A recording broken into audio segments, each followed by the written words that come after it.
Bom dia, boa noite. Hoje, Mestre Caboré, do Ceará para o mundo inteiro.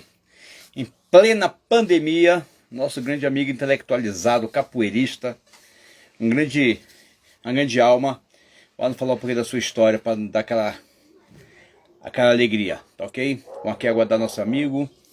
Um forte abraço a todos, uma boa semana. Xodó. A gente precisa conversar, hein, Xodó? Caramba! Ai. Vamos lá. Um forte abraço a todos, sejam bem-vindos. Boa semana a todo mundo. Grande Mestre Caboré, é com o senhor que eu quero falar.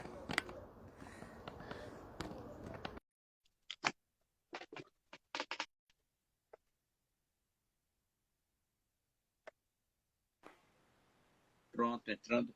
Opa! Opa, mestre. Firmeza? Beleza, pô, firmeza, tudo tranquilo. Vamos falar contigo. Ô, mestre, satisfação toda minha. Pô, só se eu pago aqueles 10 reais, né? É isso.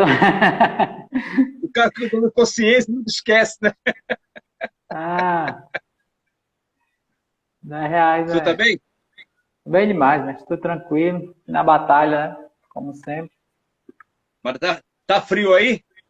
Tá nada, né?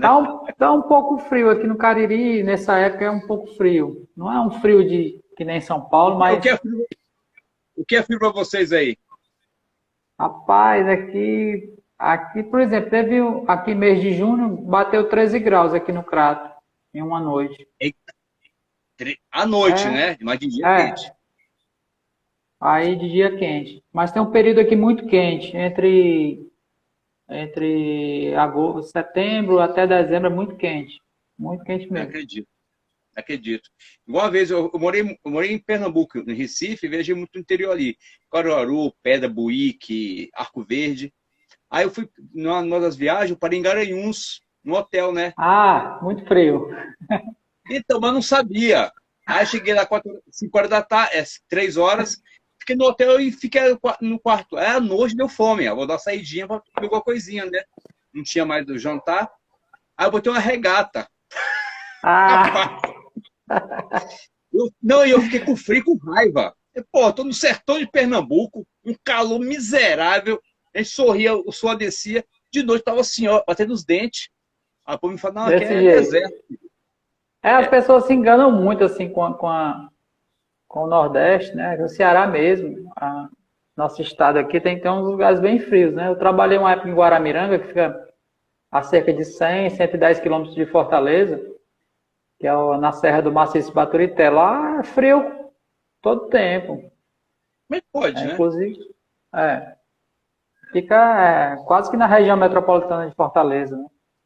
E é Então, frio, muito frio. Inclusive, tem um camarada, estava em Fortaleza no evento, aí, ó, vamos para Guaramiranga, né? Aí subiu eu, o Mestre Samurai, à época, e esse camarada lá de Tocantins, a época ele morava lá. Aí, se para levar nada de frio, não, isso aí, Ceará faz frio, rapaz. Tá bom. Quando deu 5 horas da tarde, o rapaz tava, rapaz, tem uma camisa mais. Aí começou a anoitecer e ele. Aí o frio pegou. Aí pegou o cabo lá que. Então tem aqui. Aqui no Cariri, a gente está cercado pela Chapada do Araripe, né? hum, E aí é uma região serrana, é uma floresta nacional do Araripe, muito densa. E é uma área muito rica mesmo. Assim, tem várias nascentes de água, para mais de 200, ter uma que ideia. maravilha. Então é um lugar, até chamado aqui um oásis, né? Que é um lugar com muita água no meio do sertão. E aí tem esse período que ele é um período que quando cessa as chuvas vem muito vento, é um período que tem muito vento e aí com esse vento vem um frio maravilhoso, assim, muito gostoso. Sempre está Hum, em média de 20, aí dias mais frio baixa mais. Aí quando você vai para o pé da serra aqui, que a gente chama pé da serra, né, pé de serra, aí à noite, inclusive a gente tem um isso evento pega. em agosto, que é a virada cultural e o intercâmbio cultural Arte e Tradição Terreiro Capoeira. É um evento que eu faço com o Mestre Chico Ceará. A Sim. gente já vai para a 4ª edição desse evento. Inclusive foi o evento que gerou o livro, né? E é lá no terreiro do Mestre Chico, que fica no pé da serra lá num lugar aí chamado de Santo Antônio de Arajara, em Barbalha. Sim. Fica aqui a uns 15 quilômetros aqui da minha casa. E é no primeiro fim de semana de agosto. Aí a gente prepara a galera, ó, tá fazendo frio, tragam roupa de frio e tal, porque... Ninguém acredita. Ninguém acredita, né? O pessoal de Fortaleza mesmo diz, faz frio aí no Cariri, porque a retórica aqui nos meses meses do Bró é quente, muito quente. Aí passa dos 40. Mas aí até esse fim de semana, mais ou menos, início de agosto, tem esse frio, essa frieza muito boa. Muito bacana mesmo. Então vocês botam a data de uma forma cultural, para vocês entenderem até o clima, né? Porque é uma ilha climática essa região aí, né? Totalmente. Né? A gente está aqui em volta de uma floresta que tem várias nascentes, então tem umidade, né? Muita umidade. Entendi. E aí, quando passa esse período, aí vem a secura, né? Aí vem a sequidão, aí a umidade fica só na floresta mesmo. Entendi. E aí se assemelha muito a um pouco menos, né? Que nem o clima seco de Brasília. Nossa, nem fala. Taxa o lábio, sangra o nariz. Então, nesse período aqui é bem pesado nesse sentido. Que loucura, uma maravilha. É diverso, assim.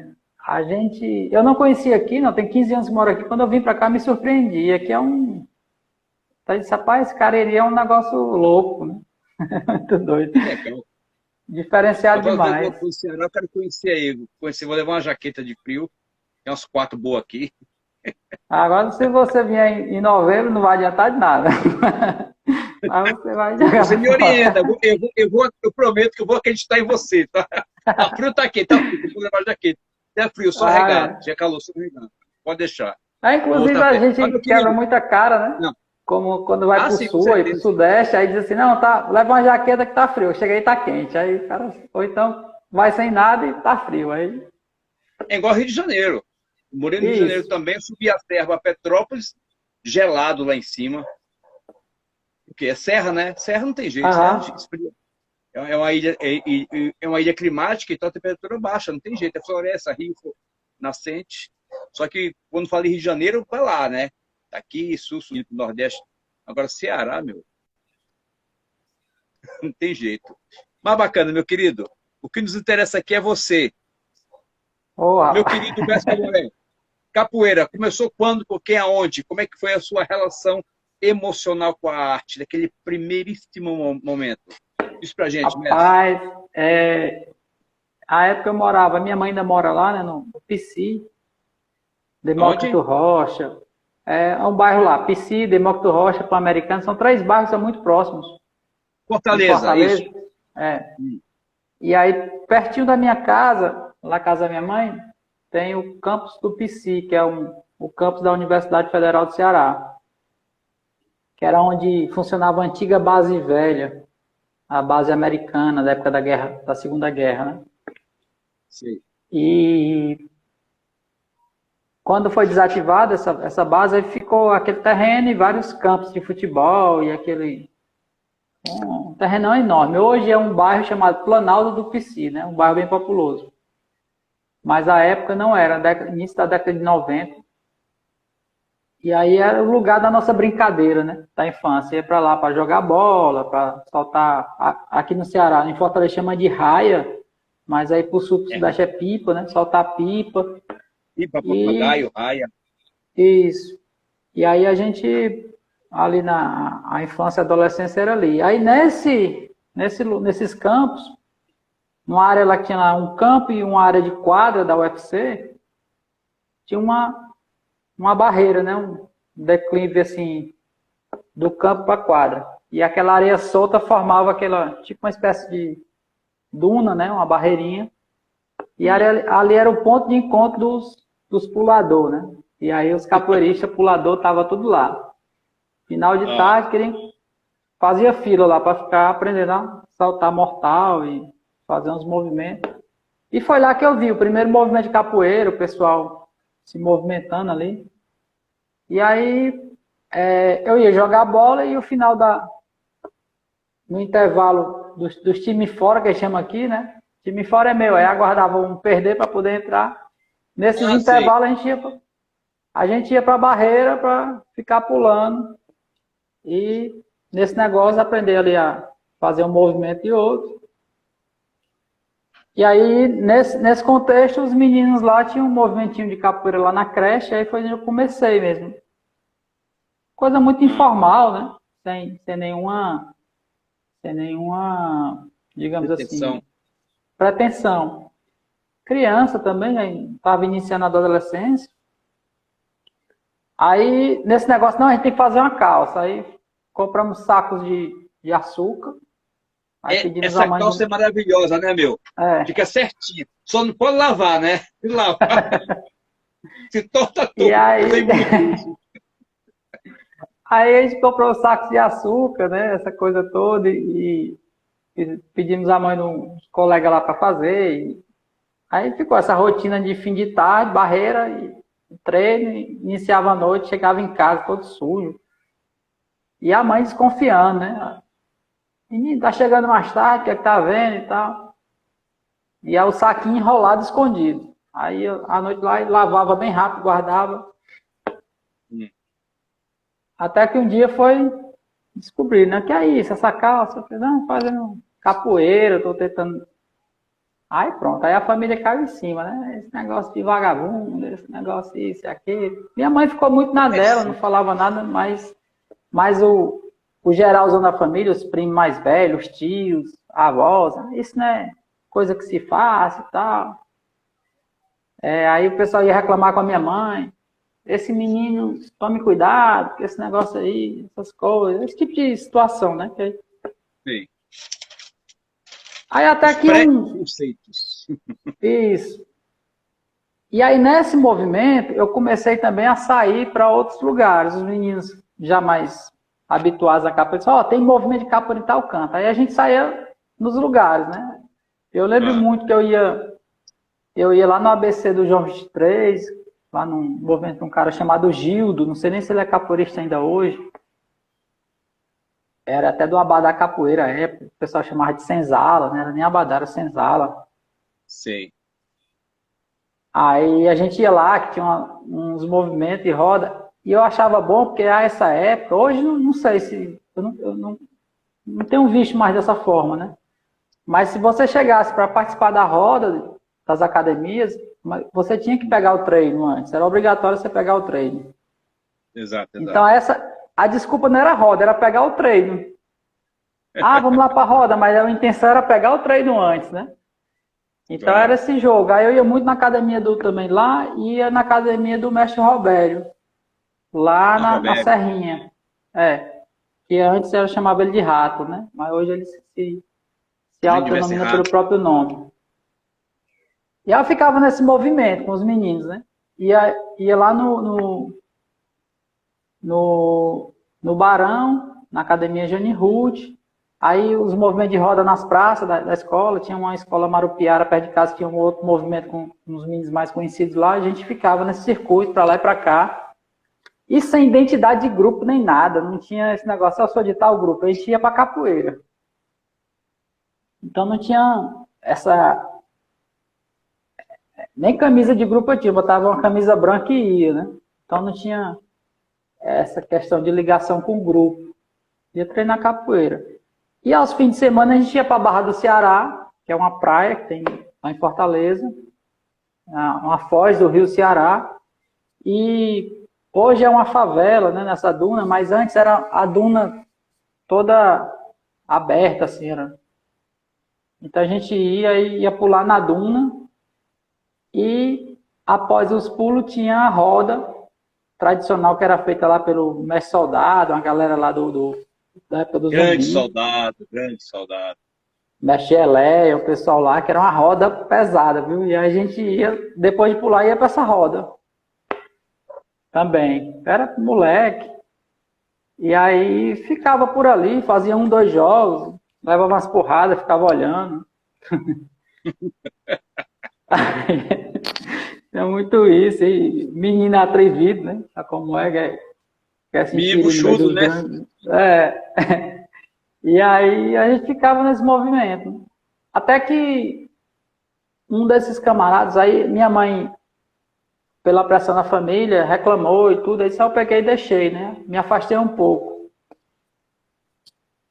E aí nesse movimento de estar sempre, me afastei da capoeira, mas estava sempre lá no PC, ali nos campos, né? Jogando bola, e continuei da mesma forma, só que mais afastado da capoeira. Aí eu reencontro o Ricardo, o Cadinho, que era desse movimento da barreira, que tinha o movimento do Marupiara, com o pessoal mais antigo, né? Aí ele pegou, e aí, cara, ainda tá na capoeira, né? Aí esse cara, eu não tô não, minha mãe reclamou e tal, eu tive que parar. Aí disse, rapaz, aí ele falou, eu tô morando lá em Tauá, eu tô com um trabalho lá em Tauá, com o mestre samurai, e ele tá dando aula aqui na UFC, tem uma escolinha de capoeira aí. Grande Aparece samurai. lá, cara, aparece lá. Aí eu já conheci o Cadinho já do próprio bairro, né? Aí disse, cara, eu vou aparecer. Já na UFC pode ser que o pessoal lá de casa deixe, que é na universidade, né? E a época eu tinha um tio que fazia contabilidade lá e era os olhos da família, porque cursava um curso superior lá na UFC. Porque assim, a universidade, nessa época, na década de 90, né, ainda hoje, a universidade não foi feita para pobre, né? Não foi feita para Sim, classe é subalterna. comércio, né? É comércio E puro. aí a gente olhava para a universidade, mas a gente passava por ela, mas ela. Tanto é que quando eu fiz o ensino médio que tentei entrar, eu verifiquei justamente na pele isso. O nosso ensino ele não nos leva à universidade. Um Você período não se levou, via eu lá fiz. nem intelectualmente e nem financeiramente, né? Nem Exatamente. socialmente. E aí, esse meu tio, ele adentrou com muito esforço, tá? Os meus avós investiram para que ele pudesse entrar, né? E, e fiquei nessa e tal. Aí, disse, "Não, na universidade pode ser que eles deixem, né? Por conta desse peso da universidade, né? Desse olhar para a universidade. Aí eu fui caladinho, aí eu olhei, aí no outro dia eu cheguei, mãe, tá acontecendo um movimento assim lá na universidade, aí na quadra, ali no ginásio, de capoeira, e eu quero me inscrever. É uma escola de capoeira lá da universidade, eu quero me inscrever. Aí ela disse, como é isso? Não, é assim, aí expliquei, ela disse, tá bom, vá. Aí eu peguei os documentos que precisava, eu tinha me informado, já conhecia um pessoal lá, porque esse mesmo meu tio que cursava, ele tinha um time de futsal e ele alugava a quadra da UFC para fazer os treinamentos, para jogar, tinha um racha, né, que eles chamavam. E muitas vezes eu que ia pegar a autorização lá no departamento de educação física. Então eu conheci o coordenador, conheci os técnicos lá que disponibilizavam essa autorização. Era até na época o Clovandir, o professor Couto, o Ribamar. E eu nunca tinha visto samurai lá. O samurai funcionário lá não tinha me ligado do samurai, né? Ah, E aí nessa pegada de autorização para a quadra, eu perguntei o Ribamar, esse negócio de capoeira que tem aqui, como é? Não, é o samurai, assim, assim, assim. É tal dia, você precisa trazer esses documentos. Eu, tá bom. Aí, quando eu voltei no outro dia, e já foi com documento, a fotinho e tudo. Aí me inscrevi na escolinha. Quando eu me inscrevi essa escolinha, era uma escolinha de extensão do curso de Educação Física, uhum. que atendia a comunidade, né? A universidade, pelo lado norte, digamos assim, tinha uma comunidade lá que hoje é a comunidade do Planalto, Certo. e tinha a comunidade do Papoco, que era chamada comunidade do Papoco, que era no Pan-Americano. E atendia essa galera da periferia, né? E a gente que morava no bairro, né, organizado e tal, sempre tinha essa coisa dos pais dizer assim, ó, tome cuidado naqueles lugares assim, assim, assim, por conta disso, né? E era justamente esses dois lugares que eram a concentração periférica ali, que tinha todas as tensões sociais, né? Que a gente conhece muito bem. Aí, o que acontece? Quando eu vou para o primeiro dia na aula, que eu olho lá, o ginásio cheio de gente, quando eu olho, e eu conheci a galera toda de jogar bola no campo, né? Aí eu pensei, eu olhei assim, e disse, meu Deus, o que é que eu estou fazendo aqui, né? Foi a primeira coisa, porque era só a galera terror, né? Digamos assim. E eu todo imbuído do preconceito que foi criado socialmente comigo, né? Então quando eu olhei, disse, o que é que eu estou fazendo aqui? Olha só. Mas o samurai, ele sempre foi muito didático. Muito... O samurai já usava aquela calça cheia de berimbau? Não. Então, Era né? antes. Ele usava uma calça azul, tinha uma lista assim, aquela calça que ele andava nos jebs na época. Ah, legal. Aí ele me explicou tudo direitinho e tal. E disse, não, tá bom. Aí fiz uma aula, gostei, né? Já tinha uns macetezinhos da capoeira já. Aí fiquei indo, né? E aí, como eu conheci os meninos, a galera dos jogos e tal, isso não foi problema pra mim. Mas eu fiquei com aquilo na cabeça. E, minha galera da minha família, quando vê, vai reclamar. Porque é a mesma galera que eles não queriam que eu me misturasse lá no campo, né? Mas a gente misturava, claro, né? Eu ia jogar bola com quem? E pular com quem? E aí eu peguei e fiquei, né? Foi o primeiro assim. Hoje eu tenho essa consciência de olhar e dizer assim, poxa, foi o primeiro carga que eu trazia de preconceito e que eu venci, né? Porque eu não me via naquele lugar com aquela pessoal, tinha um preconceito. E fui ver que eram pessoas que nem eu, né? A condição social é que impõe essas coisas, né? Aí eu fiquei, isso foi no ano de final de 95, na quadra no ginásio, foi no final de 95. Aí a gente tinha uma prática lá de segunda, quartas e sextas, manhã, era manhã e tarde a escolinha. Aí eu estudava à tarde e ia de manhã. Quando eu estava no turno da manhã estudando, eu ia à tarde. Fazia esse revezamento. Era. E de segunda a quinta, o samurai tinha atividade na academia, lá na sede, que era no túnel da Quadra do Céu, também na UFC, só que no campus do Benfica. Sim. Aí quando a gente estava mais ou menos assim, já aguentando um treinamento mais forte, tendo mais desenvoltura, o samurai disse, ó, se você quiser ir lá para a academia, tá em tal canto, pode ir. Aí a gente começava a ir, né? Isso tudo era andando, viu? Saía de um bairro pro outro andando, não tinha grana para ônibus. Aquele solzinho fresco na cabeça, né?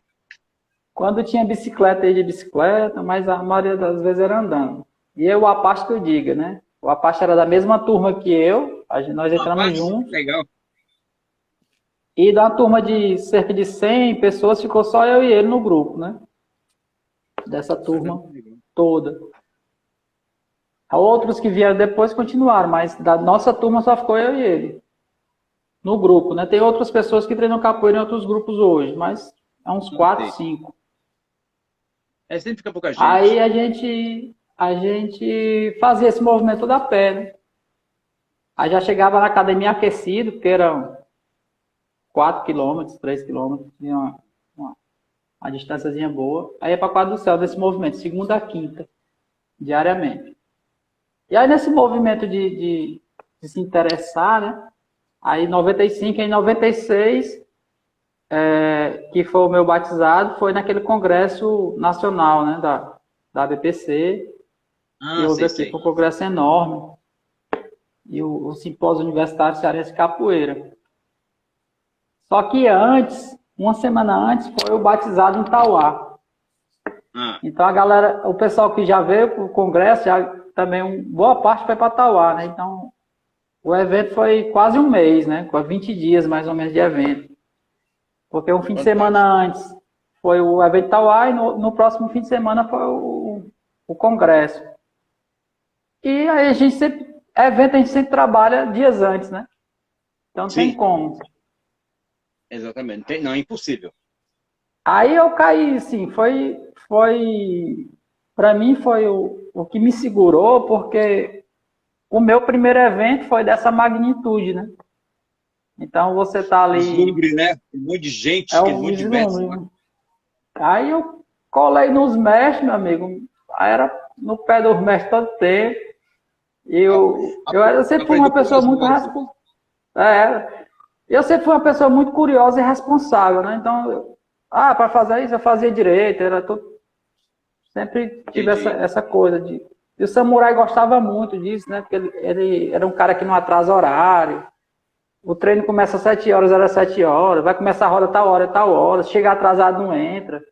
Se entrar de chinelo, não treina. Tinha uma série de coisinhas que ele era muito rigoroso.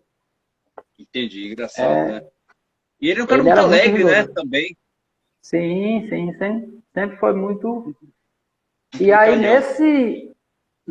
nesse lugar do evento, foi onde eu me vislumbrei, porque você tá ali com Dr. Decane, J. Bamberg, Mestre Tapuã, Mestre Acordeon. Você também tava, né? Tava? Tava. Acho que eu tava, Tava. fui em vários desses aí. Pois é. Aí era Mestre Albino, Mestre de Natal, Mestre Mago do Pernambuco, Mestre Birilo. Rapaz, era tanta gente. A gente vai. Eu sei que teve uma época que a gente contou, dava mais de 60, né? Muita gente. Muita gente. E a gente Aí ficava o naquele neófito circuito, fica né? assim, né? O neófito É, fica, se sabe. caramba, onde eu tô? E aí, Onde quando eu tinha essa estou? proximidade, essa responsabilidade, o samurai dizia assim: tu vai fazer isso aqui. Aí já comecei também a trabalhar no evento, né? Aí já não era mais o espectador, era o cara que estava articulando algum trabalho, algum movimento trabalhando no evento. Então, aí isso me dava mais proximidade ainda de acessar certos lugares, porque a gente, naquela época, não podia acessar os mestres. Chegava perto dos mestres, o pessoal disse, está Era fazendo o mais que difícil. aqui? Né? É isso. Qual a tua graduação, né? O pessoal dizia assim, qual a tua É, graduação? Ou então, os mais graduados é balançavam corda a clara ou corda, a gente corda sem corda. escura? O clara fica na tua aí. Exatamente. Aí, rapaz, saía... Aí a galera saía triste, né? Aí eu voltava e sentava no cantinho ali e ficava escondido no pé da galera, né? E Amuado olha sem assim poder pra... desabafar. É que nem a música, né? Ficava amuado sem poder desabafar. Mas eu ficava, era, assim, querendo aprender, né? Ali no canto Na oitiva. do pé do banco, na oitiva. Aí, nesse negócio de oitiva foi que surgiu o caboré, né?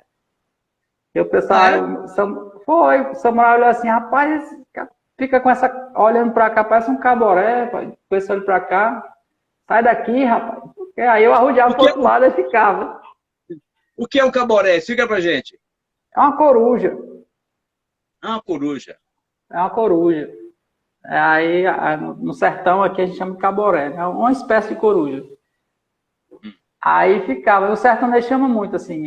Geralmente ela fica à noite no meio da estrada, né? Aí o pessoal ficava nessa de conversa mais, rapaz, esse cara fica no pé da gente, parece um caboré olhando pra gente, mas eu tava ali, eu queria saber de nada, eu queria aprender, né?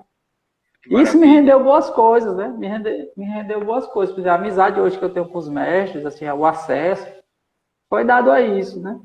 Essa disponibilidade de estar atento a escutar o pessoal, né? Mais velho, mais antigo. Legal. Isso Eu foi vou muito fazer um bom. parênteses agora, vou fazer um parênteses, retornar só um pouquinho. Tem um assunto específico que eu quero falar contigo, mas quero só que você, não sei se você já fez em sua vida isso, já fez uma linha do tempo, entendeu? Do momento Certo. que você chegou lá na capoeira, lá no terreiro, no areião, né, naquela areia, no intervalo do jogo de futebol, até o preconceito da sua família e até ir à faculdade, entendeu? O quanto que a capoeira Uhum. transformou você? Rapaz,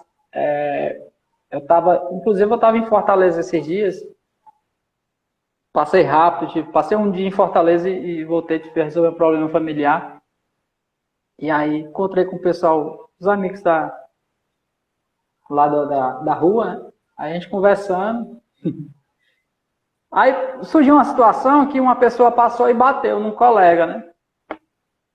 Aí a gente olhou um pro outro e disse, rapaz, no nosso tempo isso não acontecia, né? Não. Aí, Não.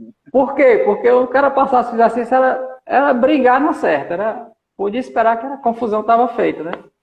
Então a gente tinha essa. E a lei da rua naquela época era assim, você tinha vence o mais forte, né? É. E se chegasse em casa chorando, apanhava de novo, né? Então tinha isso. Exatamente. Você apanhava, tinha que chorar o choro todinho lá onde você apanhou para chegar em casa bem, né? Com o olho Mas mais tinha limpinho, né? Era. Se ficasse Então tinha vermelho, essa questão. Então tinha essa questão. Então, ou você era destemido, né? Atrevido, a gente chama de ou você era atrevido de encarar certas coisas, ou você era frouxo. E aí então eu aprendi isso nessa convivência de campo, de rua, de jogar bola lá nos fins de tarde. Porque eu sempre era. O pessoal grande chegava e batia mesmo nos pequenos, então, nos menores, né? Então aí você tinha que ser atrevido, ou então você ia apanhar sempre. E eu era o atrevido, né? Eu não. O cara duvidasse de mim, eu enfrentava. Aí apanhava mais que só via apanhando, mas até os meninos diziam assim, rapaz, esse cara apanha, mas não sai daqui, né? Eu disse, só não. Eu disse, era orgulhoso, né? Era orgulhoso. Eu disse, rapaz, eu vou apanhar, mais uma vai levar, né? Tinha isso, né? Aí, e a briga era sempre essa coisa de bola, né? Ah, agora é minha vez, entrar. Ou então de soltar a raia, que a raia cortava que você ia pegar, o cara dizia, é minha não, é minha. Eu peguei primeiro, aí começava a confusão, né? Exatamente. Mas Botou a também mão era na muito linha sua, né? Isso. E também tinha uma coisa assim, brigava, acontecia essas coisas, mas se resolvia ali mesmo. No outro dia estava todo mundo de boa, não tinha essa coisa que tem hoje, de você tá com medo, né? Da vingança, dessa coisa, né? Isso. Então, tem isso. E aí, quando eu vou para capoeira, né? Eu achando que eu ia ficar mais brigão, né? Aí que nada, porque foi mais manso, assim, porque eu fui começar a controlar. Porque assim, a gente aprende a bater, né? Sim. Quer queira ou não, a gente aprende a bater. E aí a gente começa a perceber as fragilidades da pessoa. No jogo, a gente olha, começa a observar o corpo, né? Quem é capoeirista sabe, olha, sabe onde é que eu vou meter o pé bem aqui, né? Vou dar uma rasteira ali, eu vou pegar esse cara aqui. E aí, nesse aprender a bater, eu começou a me dar medo, porque eu disse assim, eu estou aprendendo a bater, eu vou saber bater, e é possível que eu machuque agora conscientemente. Aí quando você começa a ter consciência, aí você freia, né? Eu disse, não. Aí eu lembro muito da fala do mestre João Pequeno, né? Você faz e freia, né? Falava muito isso, você dá o freio, né? Ele dizia o negócio do freio da perna, né? Mas tem muita gente que eu conheci e não tinha essa lição, não. Pé ia embora. Isso aí também tinha, né? Mas o mestre João Pequeno tinha essa mandinga aí, ele veio para um curso aqui, a gente disse, você faz assim, aí não precisa você bater não, você freia. Deixa que eu bato, mestre, mas antigamente você fazia isso. A gente comeu o seguinte, você para o pé e eu deixo o pé bater, tá? Né? Mas assim, aí você... não estou dizendo que a gente fazia isso, né? Mas estou fazendo alusão a esse comentário, né, do mestre.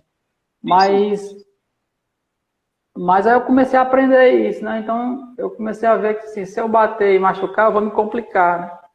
Vai ter problema. E aí eu comecei a não fazer mais, né? A ter medo de brigar, ter medo de... Não ser medroso, mas ter medo de enfrentar certas coisas por machucar e por me machucar também, né? Então tem essa relação. Aí a capoeira fez isso, e o samurai era muito exigente. Ele não queria a gente visitando a academia de ninguém. E se a gente visitasse e a gente se envolvesse numa confusão, ele descobria, não sei como, mas ele sabia das coisas. Cansei de ir com a parte para as rodas, ver se vamos para a roda tal e tal. Eu chegava lá e sabe como era? O couro comia, né? Aí, a Tereza está falando aí, épocas atrás o freio era difícil. Muito difícil. Ô, dona Tereza, satisfação. Eu não estou nem olhando aqui a passada do pessoal. Eita, tem um monte de gente. Graças a Bacana. Deus. Pois é, desse jeito, né? Então, isso já da década de 90 já era mais manso. O pessoal mais antigo, né? Não mais zebrinha, não, o pessoal mais Sim. antigo, mais bulldog. O pessoal que pegou ali o início da década de 80, menino, o negócio era pesado. Eu Pessoal lembro que eu ia carinhoso, né? olhar, eu ia olhar a roda lá da Gentilândia, que era um lugar que tinha que tradicionar uma roda, eu era muito, muito pequeno, mas eu ia olhar uma feirinha que tinha lá e tinha essa roda. Era Ah, pau de dar e doido, menino.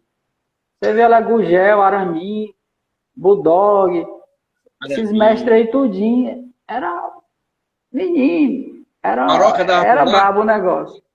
Sim, mas Bulldog. E a Então era Maroca? Tinha o a Araminho. Maroca. São os Maroca. irmãos, a Pica-Pau, Aramin, a Maroca e o Isso. querido, né? Exato. O Louro, o Chico Berimbau, né? Então era uma galera boa de capoeira, ainda são, né? Então eram. Aí você via assim, não tinha. Eu peguei já uma fase já mais tranquila, né? E o samurai é muito Perfeito. moderador, ele não gostava de violência e tudo. Ele ensinava, ele sabia lidar, ele era muito diplomático, né? E aí tinha muito essa questão. E ele dizia assim, não, a gente tem que pensar nessa questão social, você vai ser um educador, vai ser isso, vai ser aquilo. Então, ele, por estar nesse meio da universidade, ele tinha essa visão menos violenta da coisa, né? Até porque ele Sim. conseguia enxergar toda a carga de preconceito que tinha com a capoeira. Então, tudo que acontecia de errado era do capoeirista. Então, ele sempre dizia pra gente, olha, tudo que acontece de errado, vamos botar a culpa em vocês. Então, se comportem bem, façam dessa forma, tentem fazer isso. Não E piora o já, quadro, realmente, né? tudo que acontece, o capoeirista, foi os capoeiristas ali que usam a escola, né? Então, tinha essa questão. Então tem essa coisa, principalmente isso. Aí o samurai ensina outra coisa a gente também, a organização. Como eu falei, eu caí dentro de um evento e já fui ajudando a organizar, né?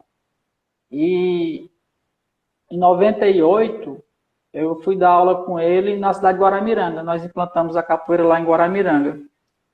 E a gente realizou um evento. Então a dinâmica de aprender a fazer as coisas, ele ensinava muito bem, né? De organização de eventos. Então foi um ensinamento que até hoje a gente carrega. Quem organizou o evento com o Samurai pode olhar até hoje a forma de organização de evento é muito, muito criteriosa, no sentido de saber não deixar as coisas em vão, dar atenção às pessoas, principalmente. Eu lembro Entendi. que a gente foi um evento da formatura do Mestre Samurai lá em Tocantins, né? E aí deu um problema lá de alojamento. Na época foi o Cabeleira que estava organizando, o Mestre Jean, o pessoal lá. Tava lá, acho que eu tava lá nessa época. Tava. Aí foi naquele evento da formatura que deu problema de alojamento, todo mundo ficou dormindo na praia, né? Todo mundo dormindo na praia. Todo mundo, vírgula, menos eu e alguns mestres, que eu colado no mestre, arranjaram um alojamento da Polícia Civil. Aí o mestre já Madega, vem comigo. Não, mestre, mas aqui, vem comigo. Pode deixar que eu resolvo. Aí o bonitão lá, iniciante, dormindo no alojamento com os mestres. O pessoal puto, como é Olha que só. pode? Aí disse, pois é, me chamaram, eu fui, né?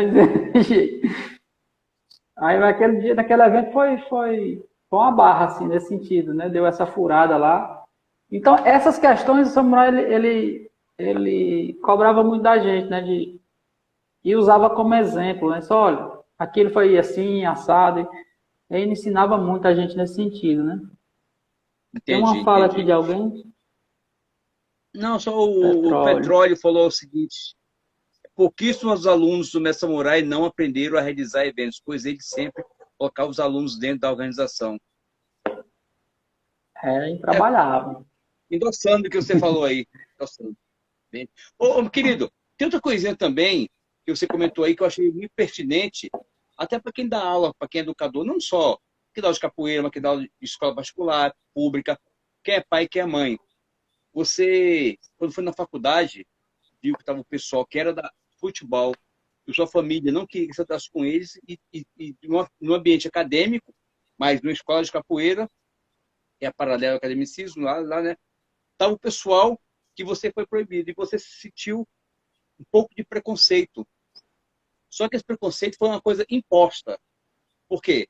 Alguém falou algo para você, e por ser muito jovem, você não refletiu em relação àquilo tudo, e acabou de uma forma meio inconsciente acreditando. Entendeu? Mas não é o caso só do preconceito. Tem várias outras coisas também. Vamos supor, chegasse alguém na sua família, pô, você não serve para isso. Ou chegasse um amigo de capoeira, pô, você não serve para capoeira. Ou chegasse o cara do futebol, você não serve para futebol. Essas informações acabam entrando na gente, entendeu? Construindo a nossa autoimagem. E o pior, depende do nível de cada pessoa, da sua história familiar, a sua história emocional, as suas íntimas. Sim. Você pode acreditar ou não nesse tipo de coisa. E se acredita, por causa da sua fragilidade, isso te impacta a vida inteira. Então, eu só estou falando isso para tentar tomar cuidado com o que a gente fala com as crianças. Não faz isso, presta atenção, toma cuidado, você é burra, Isso. você é desengonçada, você é desajeitada. E algumas vezes é forma de brincadeira. Eu vi pais dizer, minha filha é feia. Minha filha é feia. Já vi também. Porque a criança acredita. Nós adultos acreditamos, né? Quando chega um menino assim, pô, você é lindo. Você acaba acreditando, pô, eu sou lindo. A gente acredita muito fácil nas coisas sem fazer uma auto-reflexão. E criança não tem um freio. Então, como é que você sentia com preconceito de uma atividade que você gostava, por causa de um preconceito imposto? Mestre, era bem difícil, porque, na verdade, eu não entendia, né? A questão era essa. A dificuldade que eu via é que eu não entendia. E eu não sabia, muitas vezes, como lidar. E aí, esse não saber como lidar, era assim, eu era meio rebelde mesmo na família, né? Aí eu enfrentava e ia fazer o que eu queria, né? Então, eu tinha essa coisa, né? Mas lá dentro tu estava incomodado, né? Demais. Porque, assim,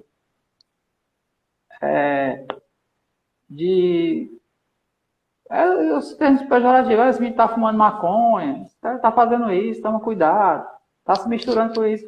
Só que eu também pensava o seguinte, eu estudava em escola pública, aí a galera da escola pública era a mesma galera lá da favela, eram meus colegas de escola. Inclusive tem vários que eu estudei que nessa coisa de modernidade hoje de se envolver no mundo do crime já foram pro saco, né? Sim. Já tiveram suas vidas ceifadas aí pela violência. Então, a gente tem isso, né? Então eu ficava assim, como é que eu vou ter preconceito do cara que eu estou fazendo trabalho escolar, né? Entendeu? Mas eu sempre... E era uma coisa imposta. Isso é até uma coisa covarde, né? Não é maldosa, mas é covarde. Aí é bom se pensar também, né? Eu não tinha esse entendimento, mas hoje eu tenho, né? A gente estava falando no início da década de 90, a gente estava saindo de um pós-ditadura. Eu corria com medo do camburão da polícia. Sim, todo mundo tinha medo. Quando o carro da polícia passava na rua, na década de 80, né, que eu era criança, eu olhava e corria para dentro de casa, porque eles nos colocavam medo, né? Que a polícia tinha isso, tinha aquilo, e realmente tinha uma série de fatores daquela época que era muito complicado nesse sentido, né? Hoje eu entendo melhor isso e sei as razões, né, pelas quais existia isso. A gente não podia jogar sinuca, né, nos lugares porque era menor de idade. O que tá fazendo aqui? Jogando sinuca? Eu sei de ser mandado para casa, né? Então, exatamente. E aí eu conheci esse métier do mundo da rua, digamos assim, de estar na rua, porque minha mãe... eu sou filho de pais separados, né? Minha mãe saía para trabalhar, levava o meu irmão mais velho, e eu ficava com a minha irmã, né? Ali morava tudo vizinho, avó, tio e tal. E aí era comida feita na panela e dizia, te vira.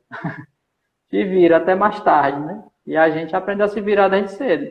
E esse te vira, fazia as coisas, ia para a escola, voltava, ia para a rua brincar. Esse brincar na rua ensinou muita coisa. Hoje que eu olho meu filho assim, meu Deus do céu, como essas crianças de hoje em dia perdem porque não pode se socializar numa rua, né? Brincar na rua. Brincar de bola, Paulo, brincar mas de... Não, mas essa realidade de São Paulo é terrível. Eu sou criança de Pois apartamentos. é.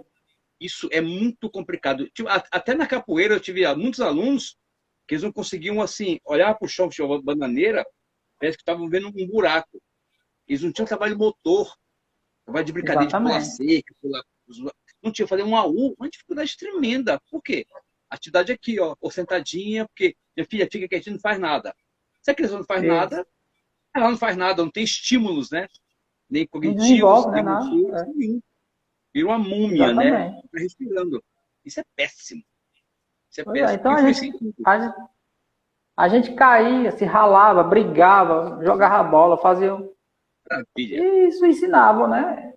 Quando você chegar em casa com as pernas todas raladas, menino, que foi isso? Não, caí ali, jogava álcool em cima. Mertiolate, lembra?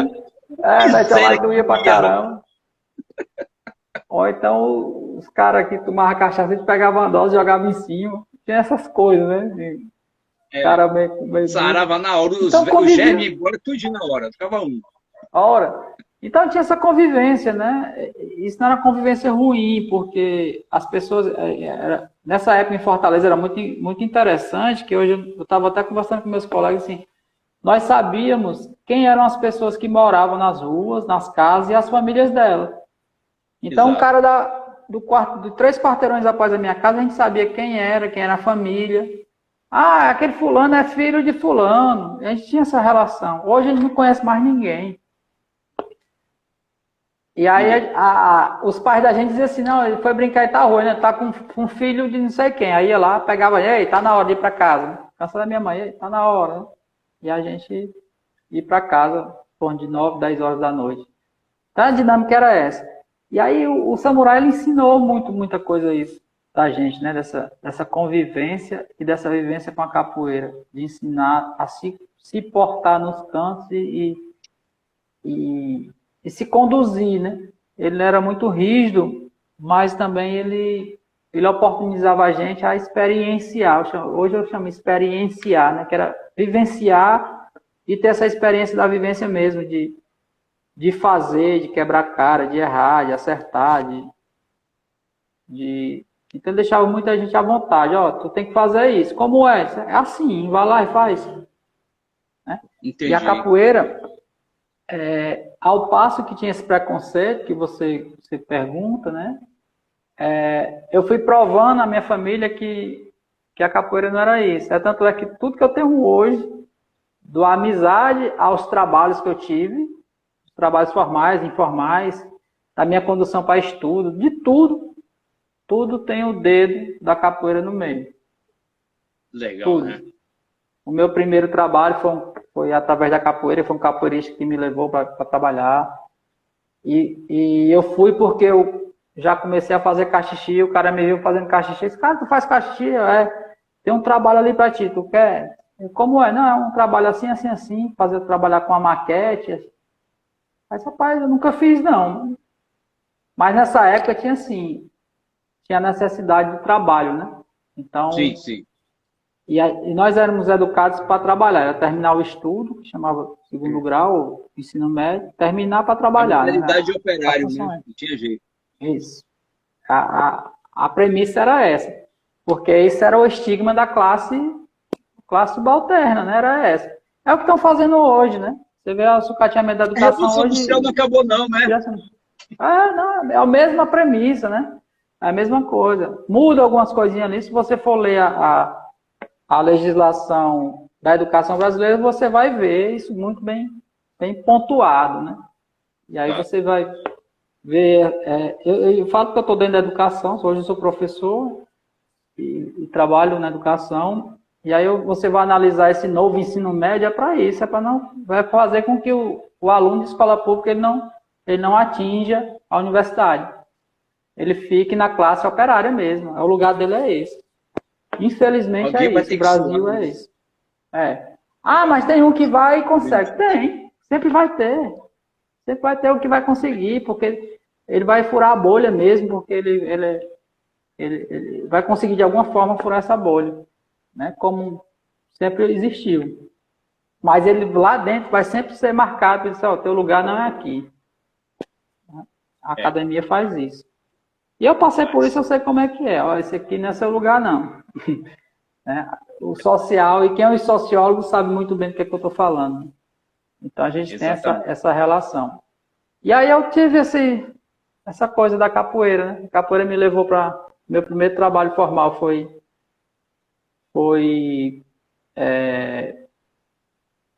numa escola. Aí eu fui trabalhar de professor nesse projeto, dessa maquete, através de um capoeirista, né, que eu estava fazendo capoeira.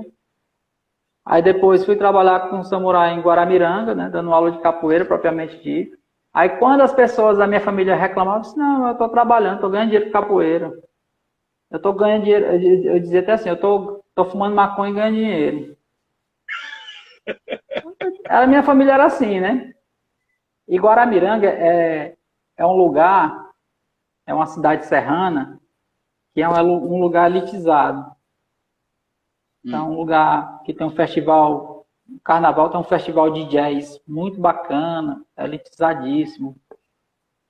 Tem um festival de teatro nordestino também muito bacana, assim, é uma cidade muito, muito boa e é muito elitizada, né? Então, a elite de Fortaleza, né, tem sítios lá e é um lugar que todo mundo quer conhecer, né? Ah, vamos para Guaramiranga passar um fim de semana lá porque é frio, aí na época de chuva tem cachoeira, tem essa, né? E aí eu encontro uns familiares uma época lá, né? Familiares já que tinham ascendido de vida e tudo. Aí eu encontro uns familiares num restaurante lá. Um restaurante, obviamente, né? Que esse é feito para o pessoal chique, e o restaurante estava ao nível, né? E estava eu, o samurai, o prefeito da cidade, o filho do prefeito, tava a gente conversando e almoçando, né? E esse meu parente chegou e disse, rapaz, você aqui, o que é que você está fazendo aqui? Aí eu olhei assim, o meu cotidiano de fim de semana está aqui. Agora eu vou retornar para mim, o que é que você está fazendo aqui, né? Mas não, eu vim passar um fim de semana, que vim trazer a família para conhecer, ninguém conhecia ainda. Tudo. Se encaixa aqui, né? Tipo assim, né? Nas entrelinhas, né? Pronto, aí você vê, né? Aí eu disse, não, cara, aí eu peguei e disse, ó, que bom que vocês estão aqui. Vocês querem sentar aqui com a gente? E eu sempre fui muito irônico com esse pessoal da minha família, né? Você quer que sentar aqui com a gente? Aí, não, quero não. Só, pessoal, aqui é meu primo, essa aqui é minha parente, tá? Aí eu saí apresentando, você é fulano, é o prefeito da cidade, cicrano, tal. Ele olhou pra mim assim, rapaz, eu tá com esse pessoal, fazer o quê, né? Fumando maconha, dá tudo certo. Aí, não, cara, não é assim não. Eu disse, né? Pra tu ver onde é que a maconha me leva. Isso foi a resposta que eu dei a ele, né? Mas, obviamente, de forma de ironia, né? E ele entendeu muito bem, né? Porque ele era uma das pessoas que chegava para minha mãe e dizia que esse negócio só tinha maconheiro, que não prestava e tal. E aí depois ele veio pedir desculpas e tudo. Eu disse, não, cara, é só... Né? Você tem que entender que não necessariamente a gente tem que seguir. As coisas não andam da forma que você pensa, né?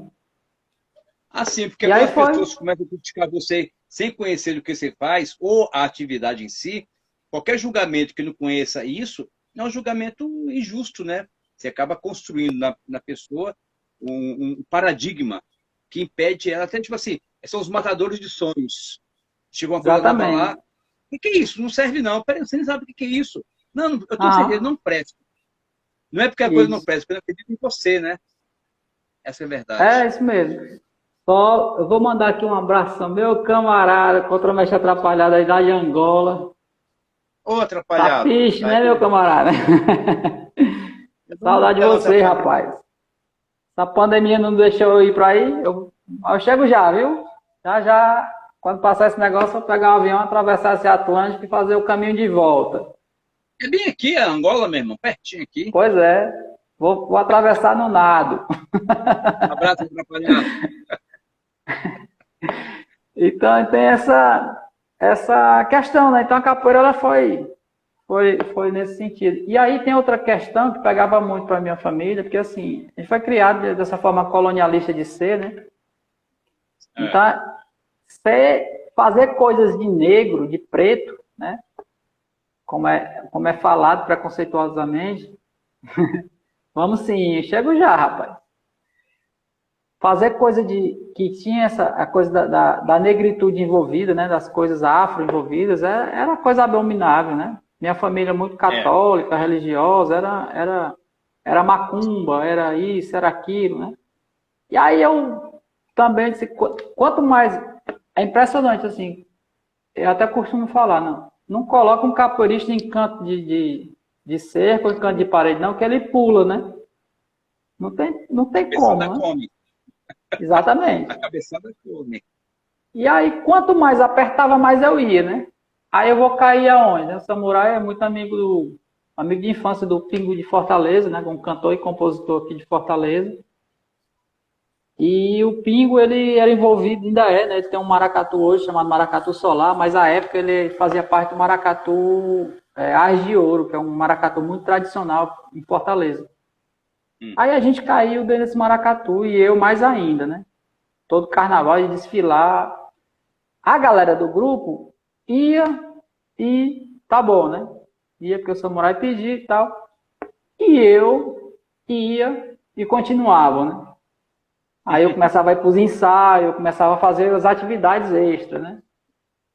Aí ficava no movimento maracatu. Aí nesse negócio eu fui para percussão, fiz parte da caravana cultural, fiz parte de Afoxé Acabaca, fiz parte de grupo de teatro e dança nessa temática afro, né?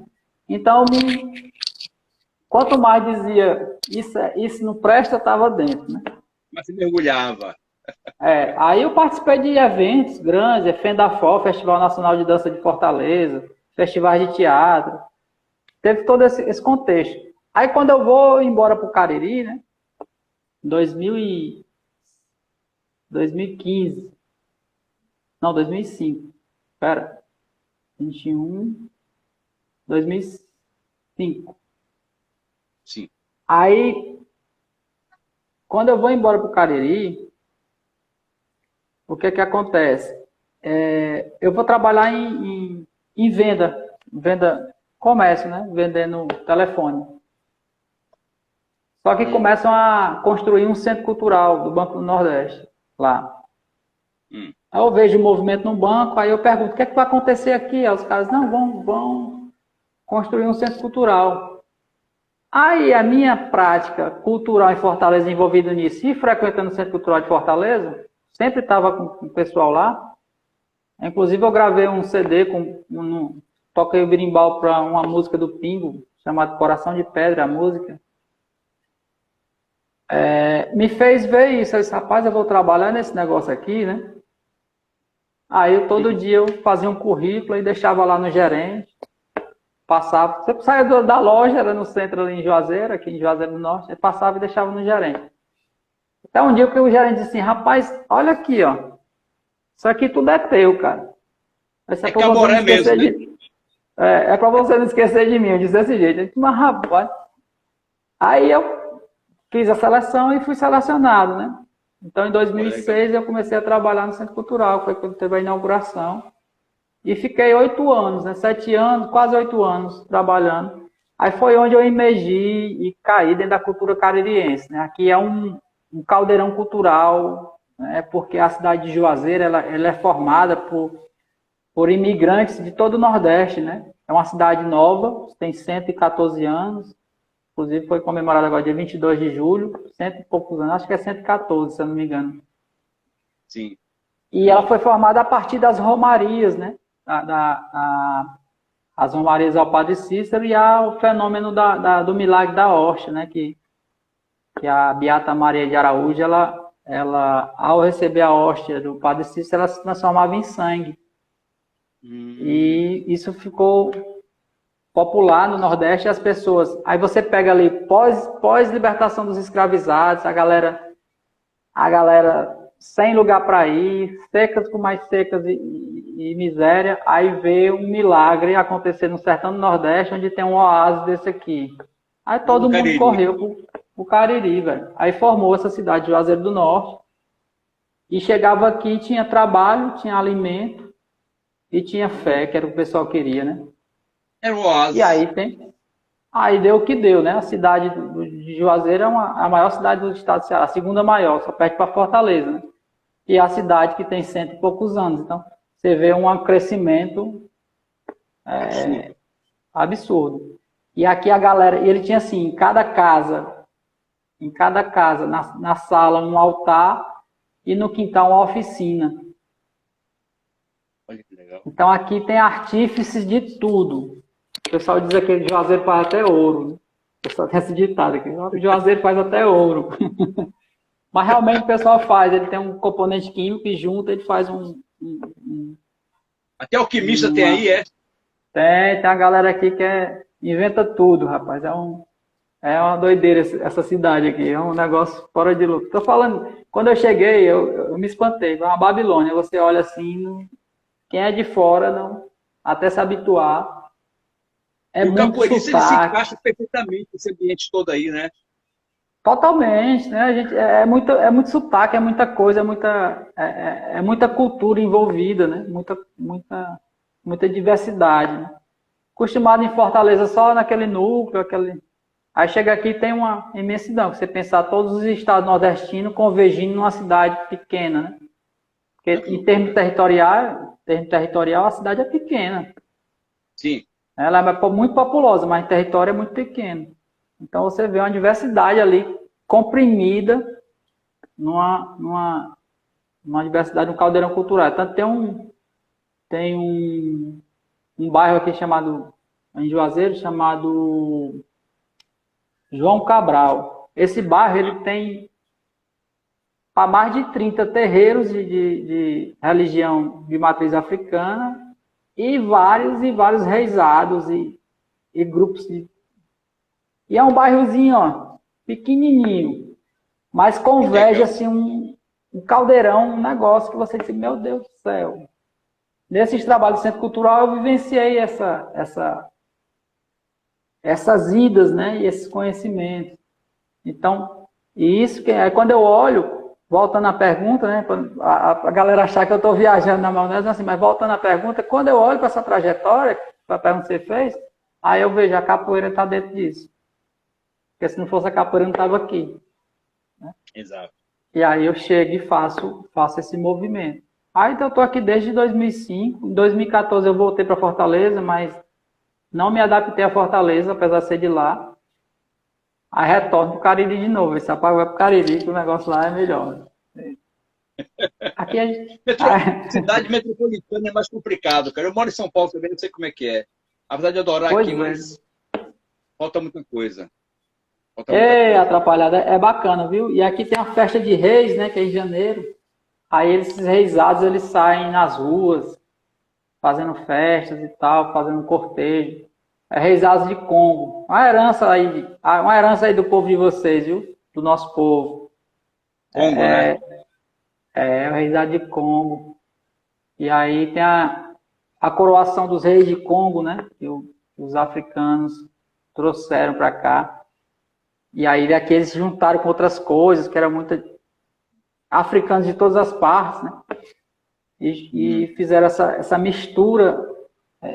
A diáspora brasileira fez isso, né? A diáspora desse povo, que foi tão massacrada aqui, né? E a sobrevivência deles foi essa diáspora que brotou toda essa diversidade nossa, né? Nossa língua, nossa forma de falar, nossas coisas, as nossas comidas, os nossos jeitos e trejeitos, né? A nossa cultura. Rapaz, falar em cultura, aqui no Juazeiro tem um catolicismo popular, uma igrejinha chamada Igreja de São Gonçalo. É um santo que tem uma capa assim. É uma ritualística linda. Linda. E tem uma mistura afrodescendente assim, muito pesada, sabe? Mas é uma ritualística linda. Muito bonita. Isso. E é na subida da colina do Horto, onde vai para a estátua do Padre Cícero. Se assemelha, não se assemelha, acho que nada a ver não, aquela Patrimônio Preto, não.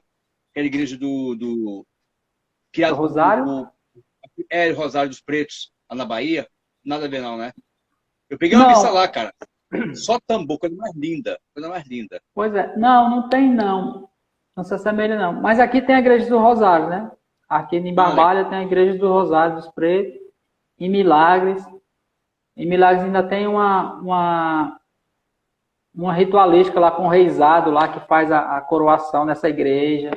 Ainda é sustentado. Tem Entendo. algumas pesquisas aí sobre isso. Então a gente herdou muito essa questão, né? Aí como eu falei, se a gente pensar o final do século XIX, a gente tava ali a libertação dos escravizados, aí estava acontecendo aqui esse fenômeno do Padre Cícero, Canudos tinha sido guerreado, né?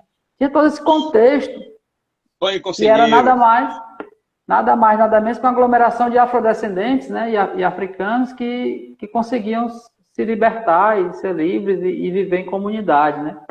E aí eles vêm para cá, tem uma galera que vem para cá. Tanto é que aí é porque eu não sou historiador e eu não consigo alcançar essa pesquisa, né? Mas eu espero que algum dia algum historiador se interesse por isso. Que é o seguinte, aqui em 1914 teve um movimento chamado Sedição de Juazeiro. Que o que foi? Sim. A igreja, ela condenou o padre Cícero por esses milagres. E aí excomungou ele, né? Expulsou ele da igreja. E os coronéis aqui começaram a pedir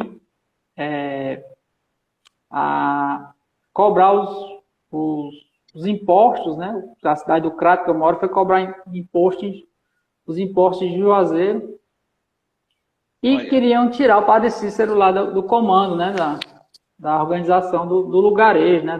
Da província, né? Como dizia. E aí se organizou um exército. Se organizou um caramba. exército, porque formaram um exército para ir ameaçar Juazeiro. E aí, devido a essas ameaças e tal, aí se organizou um exército. É tanto que Loucura, chamou cara. os jagunços do padre Cícero, que é chamado. Legal. E essa galera toda afrodescendente. E aí eu sendo capoeirista e olhando para essa diversidade, como fala aqui no Cariri, eu quero é cegar se não tivesse capoeirista dentro desse negócio. Ah, com Porque, certeza. porque Tem rebelião de capoeiristas. essa jagunçada do padre Cícero ganhou todas as disputas até Fortaleza e foi destronar o governador. Saiu do Cariri a Fortaleza guerreando e ganhando tudo. Que loucura, sério, cara. Na faca, no facão, no bacamar, no pau, no que tinha. A pernada que tivesse pedra. Né? Exatamente. Então, tem uma coisa aí nesse meio, porque não era muito valentia para esses cabas, né? De onde é que vinha isso? Ser na cidade um lugar que você olha Estéreo, aqui, esteticamente, você olha e você vê a negritude aqui gritando, né? Você tem comunidade aqui, tem várias comunidades quilombolas aqui ao redor da cidade, em cidades aqui do Cariri. Muitas comunidades. Então tem essa relação muito forte. Então, assim, eu penso que um historiador com um olhar voltado a isso, ele vai encontrar muita coisa, viu? Muita coisa mesmo. né? Eu não Muita conheço essa coisa. história, não. É interessante. Foi outra perguntinha, vamos dar um pouquinho só de assunto. A verdade é que o assunto é muito vasto, né? A gente mergulhar nele, Aham. isso aí vai ter que parar para dar o Conversa para para realmente o outro. historiador. Para uma outra live. O que você falasse de duas pessoas para poder entender até a tua relação com a capoeira mesmo, o mestre Esquisito, né, que é um personagem importante da capoeira do Ceará, e se você deve ter sentido, né, algum nível de orgulho em ser conterrâneo de Cisnando, né? Sim. Né? Eu não. Quanto ao Mestre Esquisito, assim, o Mestre Esquisito sempre foi um grande espelho, né? Um grande espelho, uma pessoa muito venerada, assim, respeitada. Até hoje, Às vezes ele cobra assim, um contato, mas eu não sou de ficar em telefone, tá com a minha família também, mas eu sou muito objetivo, aí vamos resolver isso e tal. E resolvo, e não sou de ficar pendurado em telefone, nem ficar ligando toda hora, mas eu tenho um respeito, tenho um carinho, né? Quando precisa, tô perto, tô junto. Quando eu preciso, eu chego junto, aí me ajude aqui, né? Então tem essa questão, né? Falo já, viu, atrapalhado essa pergunta aí. É interessante. Aí, então, o Mesquizito tem ele é essa figura paternal do grupo, né? O fundador do nosso grupo, tem uma história bonita de vir para cá para o Ceará e fundar a Terreira aqui em Fortaleza. A gente tem esse espelho. E nessa época da década de 80, quando eu comecei, no final da década de 80 e década de 90, como eu falei, não tinha grupo ali, o Capoeira Brasil estava se formando, em 89, né? Já tinha uma bandeira ali do Capoeira Brasil, e era senzala, aí se falava muito lá em Fortaleza, senzala e terreiro. E aí o terreiro era mais bulldog, mais soldado, só as cobras criadas, né? Aí você já viu como é que era. E o cacete comia, o negócio era brabo. Então, quando eu ia para essas rodas da Barra do Ceará, da Gentilândia, você via o peso que era, né? Então, esse estigma da terreira, ele sempre me perpassou, né? Quando eu fui lá para a escolinha, eu nem associei a esse. Depois que dentro eu disse, rapaz, é aquele mesmo grupo daquele pessoal, assim, né? É o terreiro que o pessoal falava. Disse, Aí eu fui começar a conhecer as histórias do DCE. Então tem essa relação. Então, mais esquisito essa pessoa que é o grande pai, né? É o grande pai. E eu sei que... Vou falar uma coisa aqui, mas não é... Como a gente chama, não é agora, não. Mas assim... Um dia a gente vai passar desse plano para outro, né? E eu, às vezes, me pego pensando, assim... Quando for a passagem do Mesquizito, né? A grande perda que a gente vai ter, porque ele esse grande guarda-chuva. Eu digo assim... O Mesquizito e o Mestre Samurai sempre me foram abridores de portas.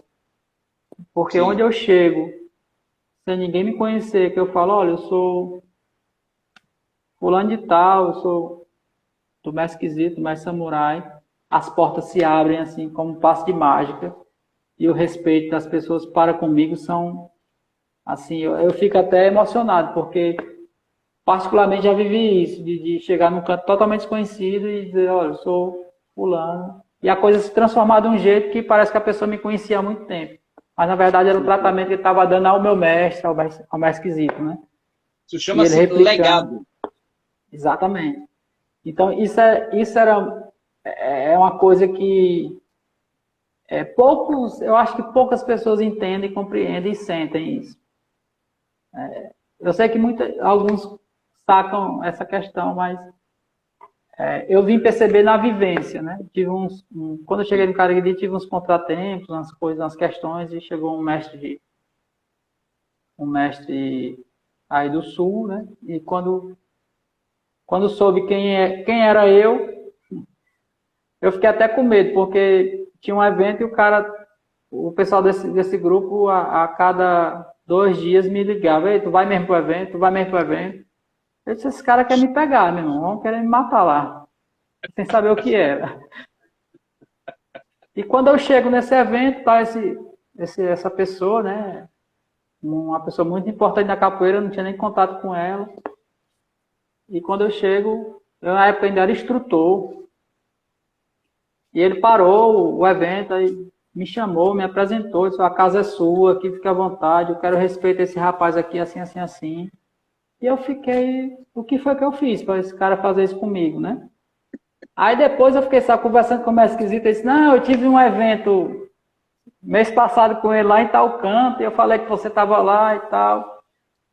Olha. Então, dá para tu ver como é a coisa, né? Então, essa relação, por isso que eu falo assim, são abridores de portas, né?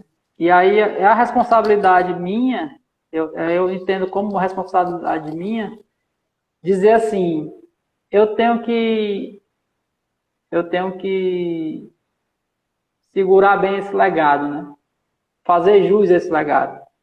Por isso que eu me cobro muito, por isso que eu, às vezes, sou muito chato com a galera do meu grupo mesmo, mas por saber o que eu tenho, de onde eu vim e o que eu tenho que segurar, né? Porque isso é muito importante. Quanto ao Cisnando, eu não... eu vim conhecer Cisnando nos eventos, nos simpósios, através dos discípulos do Mestre Bimba, que a gente conhece, que são incomuns, né? Principalmente nas conversas com o doutor Decano, que hoje não está mais entre nós, com o mestre Angoleiro. O mestre Angoleiro, eu alugo ele e ele me aluga as madrugadas todas de todo evento, né?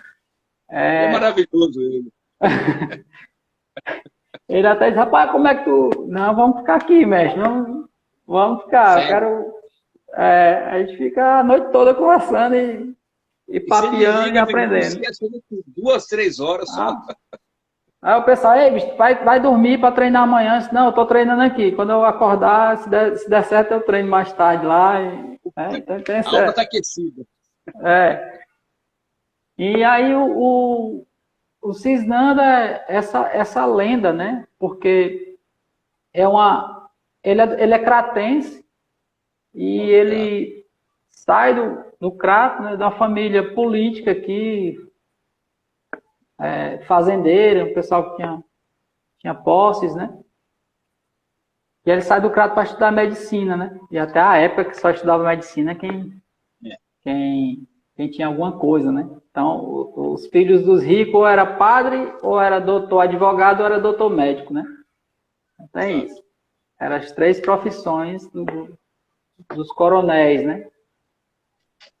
Então, o Cisnando vai à Bahia, a Salvador, estudar medicina e lá ele conhece, né, o Mestre Bimba, a capoeira. Essa história, no mundo capoeirista todo mundo sabe, né, da cavalaria e tal, de que isso não é para branquelo e tem que aguentar o colar de força e ele aguentou e foi lá, né? Mas dizem que Cisnando ele já conhecia alguma luta, né? Já tinha uma prática, né? E era um pessoal um pessoal que lidava com gado aqui, né? Então o trabalho aqui era bruto com gado, né? Então eles apesar de ter os afrodescendentes que faziam o trabalho do trato com gado, mas eles também pegavam no pesado nesse sentido e era um pessoal muito forte, né? Então, colar de força para ele não era lá essas coisas todas, não. Boi no chifre, né, meu? Pô, aí ficava nessa questão. E eu vim conhecer Cisnando a partir disso, né? Hoje eu tenho uma proximidade maior com a história dele, assim, por conhecer, né, por saber. E vejo também que há muita politicagem em torno desse nome, né? Aí eu vou... É uma coisa que a pesquisa do mestrado me ensinou muito e me fez compreender que a gente não consegue compreender só pela capoeira, né? Porque as informações elas vêm fragmentadas. Exato. Não que venham erradas, mas elas vêm fragmentadas. E às vezes a gente consegue juntar, né? E aí quando a gente vai estudar... aí quando eu fui estudar essa questão social brasileira, principalmente, na educação, principalmente, e a gente chega na universidade, chega nessa questão de formação escolar, uma série de outras coisas, aí eu percebo qual é o papel do Cisnando ali. Né? Por que a capoeira... Por que foi viável a criação da regional? Né? Por que Mestre Pastinha foi organizar? Por que os capoeiristas de Angola deram a Mestre Pastinha a organização da capoeira Angola? Por que o discurso do Mestre Pastinha na época era a capoeira luta também, igual a capoeira do Mestre Bimba? Né? Aí a gente vai ver a formação social do Brasil é uma formação baseada na eugenia, né? E essa eugenia dizia o quê? A educação física, militar e tal, o branqueamento da população. Tanto é que tinha um estudo que previa que nos anos 2020, 2012, uma coisa assim, não ia mais existir gente negra no Brasil. A questão em torno disso, né? Então, para que se preservasse a capoeira, né, aí é um entendimento meu, né? Para que se preservasse a capoeira, era necessário seguir esses moldes, tá, dentro desse contexto. E aí o Cisnando foi fundamental para trazer o mestre Bimba para dentro disso. Jogar ele na universidade, levar ele para o quartel militar. E sistematizar a capoeira aí regional, né? Getúlio Vargas vai nessa... Exatamente. Aí o Getúlio Vargas vai nessa coisa da formação social brasileira, vai ver como uma grande identidade brasileira, né? E é nessa época também que se constrói o Nordeste, né? É doido isso. Antigamente era só Norte. É justamente nessa época que se constrói a região Nordeste, que se fala, não, aqui o nome vai ser Nordeste. Né? Eu jamais imaginaria isso. Eu pensei que o Nordeste existia desde né? E essas são coisas que a escola não dá pra gente. Assim, de mão beijada. Tá me falhando aí, mestre, a sua imagem. Então tem essa questão do Cisnando, né? Tá bom aí?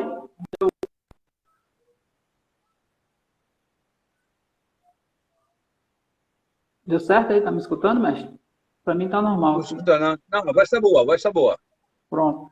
Aí tem essa questão, né? Aí eu vou voltar só que complementa o Atrapalhado lá de Angola. Contra o mestre Atrapalhado perguntou sobre a questão do mestre Ceará e da Corrinha. São dois afrodescendentes, tem aqui qual era a relação deles com isso, né? Com a África. Eles são filhos de ex-escravizados, né? O território lá onde ele mora era uma fazenda, né, de uma grande família, e a mãe do Mexica, a avó do Mexica era uma escravizada, e as pessoas lá tinham essa condição, né? Tem essa mistura, tem dessa embarcação aí do século XIX, que foi a última leva que veio de escravizados por Pernambuco. Foi muita gente, viu? Veio muita gente. Tanto na minha dissertação eu coloco esse comparativo, eu não estou lembrando a quantidade, mas é basicamente a mesma população lá desse bairro João Cabral que eu te falei. Caramba! A quantidade de pessoas que vieram escravizadas nesse curto período de tempo. Antes da proibição, né? Teve a proibição Sim. Aí quando proibiram, aí ficou o tráfico interprovincial, né? As pessoas ficaram vendendo e negociando pelo Brasil mesmo, né? Não transportavam mais. Um câmbio negro, né?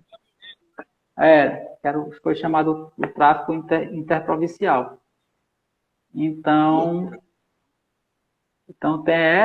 a gente começa a descascar as histórias, né? Começa a ver essas conotações de chamar as pessoas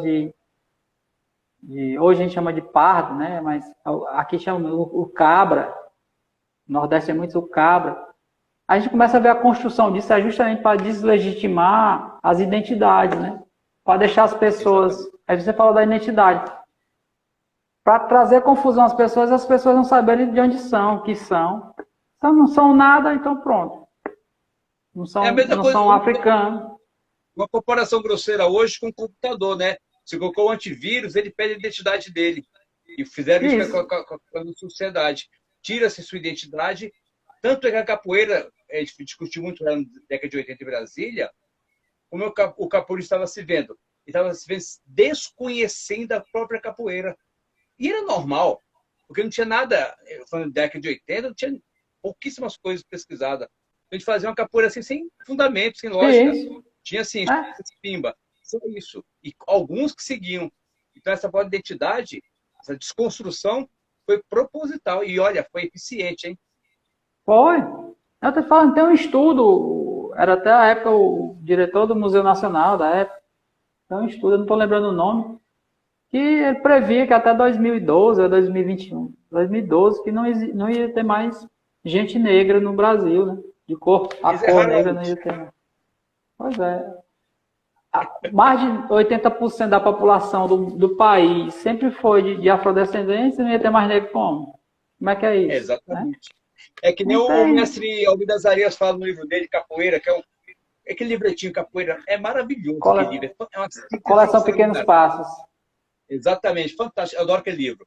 Ele fala que como é que vai derrubar, como é que uma raça medrosa, que era o colonizador, ia derrubar uma raça desprovida belicamente, mas com muita coragem. Porque o colonizador ele preservava a vida dele. O escravizado, não. Ele enfiava o pé na porta, a arma na mão e ia para dentro e queria vencer. Tinha coragem. Como é que você vai derrubar uma raça Exatamente. dessa? Tentaram. Não, e outra coisa, as pessoas vinham aqui, chegavam, né? Eles faziam logo a questão da separação, né? E aí Isso. misturou pessoas. Porque uma coisa que a colonização fez com a gente, de fazer a gente pensar que a África é um país, né? Terrível, né? Eu sou professor da rede pública estadual aqui do Ceará. Quando eu vou dar aula e falar, tem alunos e alunas que acham e acreditam que a África é um país. Quando na verdade é um continente. Né? Hoje, quando na verdade é um continente de vários países, inclusive uma divisão feita pela Europa, né? Uma coisa eurocentrada. Exatamente. Mas é uma Tanto divisão... que a própria prática do padre Anchieta de querer batizar os escravizados e os índios como pagãos, até hoje as pessoas fazem. Isso é uma pessoa de candomblé não tem alma, né, de Deus. Isso. Né? A gente está falando de Deus, né? Está sendo perpetuado até hoje. Terrível. Exatamente. Então a gente tem essa relação, né? E aí, voltando à questão que a gente está falando, como é que a gente aprende a capoeira que foi forjada dentro desse colonialismo todinho, que esses mestres, a gente falar mestre Bimba e mestre Pastinha, que sacaram isso e conseguiram dialogar e fazer sobreviver. Talvez se não tivesse... Também é uma dedução minha, né? Posso estar equivocado com esse pensamento, mas talvez se não tivesse existido esse movimento dessas duas personalidades, a capoeira seria como uma outra manifestação cultural aí se acabando e sumindo nos cantinhos do Brasil aí, em algum canto, né? Corria o risco. Mas essa premissa que foi feita, essa construção como luta, como esporte e tal, fez principalmente na década de 60, né? A partir de 50, 60 que teve um militarismo muito forte no país, ela deu um boom, né? Aí você vê, quem estuda capoeira vê, por que nessa época deu um boom? Porque quando ela começou, era lá no quartel, dentro do militarismo. Tem uma relação direta. Exatamente. Treinava a galera. Era o esporte, né? Então ela cresceu. Aí eu vi o Lança Tigre que ainda deu mais Pimba do CPOR. Exatamente. E aí você vê o mestre Lança Tigre, né? Que Deus o tenha. Mas quem conviveu com aquela figura é uma lenda, uma coisa... Aí ele era doce e amargo ao mesmo tempo. Rapaz, ele chegava aqui e fazia uma coisa assim. Aí a gente fazia, mestre, isso aí tá machucando. Isso. Sai da capoeira, seu frouxo. Aí dava outra porrada, né? Tem um golpe de homem, moleque. Não tem homem, não. Uma dessa o mestre pequeno aqui de Fortaleza, na formatura dele. Aqui em Fortaleza, aí. Mestre, eu gostaria que o senhor fosse meu padrinho, né? Aí entregou a corda ao mestre da Tigre. Aí... O mestre da Tigre enrolou a corda no pescoço dele e ia dar um balão. Me enrolou e puxou para dar o balão, né? A sorte é que eu acho que foi mais esquisito, o pessoal mais próximo deles. Não, mestre, não faça isso não. Mas o pequeno já estava indo também, né? Mas ele pegou para puxar. Esse... Nem a formatura? Quero ver se esse cabo é homem agora. Uma coisa assim, né? Mas tinha essas coisas de... Ele era assim. Aí, segurava o óculos dele, né? Assim, né? O negócio de segurar o óculos. Ainda lembro como se fosse hoje, só segurava o óculos dele assim. Isso. Tirava o óculos, segurava, eu ficava olhando. E você via, assim, a tensão que ele colocava, assim. Eu disse, mas pra que essa tensão? Aí ele pegava assim, é pra fazer isso, aí dava na gente, né? Mestre, faça isso não que dói. Tá da capoeira, seu frouxo. Desse jeito. Falava desses. Ele era uma brutalidade. Ele era doce com mel, mas se cutucasse o homem, cara, eu passei cada sufoco. Onde eu escrevi um livro dos meus sucos do Tigre. Ele é parindo meu filho lá de Brasília. Eu Oh, tive a sorte de maravilha. ir na casa dele. Mas olha, querido, a gente ia pra lá já preparava o corpo, que o bicho e toda vez o bicho pegava. Uma vez ele fez uma galinha parida pra gente. Ele mesmo fez. Eu tenho até filmagem, eu até filmei, tirei foto. Rapaz, comia aquele negócio lá, Ah, suava, passava mal. Me deu 10 minutos depois do almoço, vamos treinar. Mas, mestre, não tem uma rede aí, não. Tu é homem, tu não é, não. moleque. Barriga cheia, cara. Aquele pirão de galinha pesado, suando, botar ele pra treinar. O cara desmaia, meu. O cara não aguenta, não. Bota tudo pra fora depois. Aí ele ria. É É, tudo frouxo. ele falava isso, assim, esse cara é tudo frouxo. Bimba não Frouxo. deixava nem treinar. Bimba nem deixava treinar. Não. Ele, tem a história dele lá da farmácia, que eu bolava de rir desse negócio, né? O cara tava roubando ele lá. Aí ele veio para Paracuru, um simpósio nosso em Paracuru, em 97. Foi uma primeira vez que ele veio. E aí a gente ficou na missão de estar com ele, né? De estar. Rapaz, ele, um negócio de uma mala, parece que tinha uma arma nessa mala. E ele doido por essa mala, e não achava a mala. Aí eu vi ele brabo. Brabo. Ele disse, eu vou pegar, eu vou quebrar as costelas para fazer isso, eu vou fazer isso. Mestre, tenha calma e tal. Até que o samurai disse, não, mestre, estava comigo, guardada, comigo. Ele disse, eu já estava para quebrar a costela de um aqui, porque ninguém achava essa mala. Aí vinha aquela mansidão, né? Eu disse, mas rapaz. Aí a Na gente foi para hora. Fortaleza, na hora, assim, a transformação assim na hora, né?